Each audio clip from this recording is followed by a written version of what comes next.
झुलसती हुई धूप से थोड़ा राहत देने के लिए कितने तेज़ बारिश अभी आ गया है हमारे गार्डन में, यानी हमारे एरिया में अभी बारिश आ रहा है। तो देखते हैं क्या हाल होता है गार्डन में, क्योंकि सभी बहुत स्ट्रेस में है, सभी प्लांट, क्योंकि बहुत ही हेवी गर्म हो रहा था। अभी देखिए सभी प्लांट एकदम मुरझा से गए थे, अभी थोड़ा रिफ़्रेश हो जाएंगे।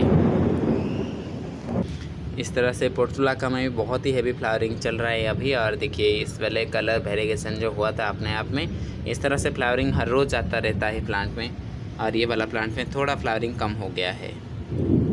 सो अभी तो इस तरह से एकदम तेज़ बारिश तो आ गया है, देखते हैं आगे क्या हाल होता है बारिश गार्डन में।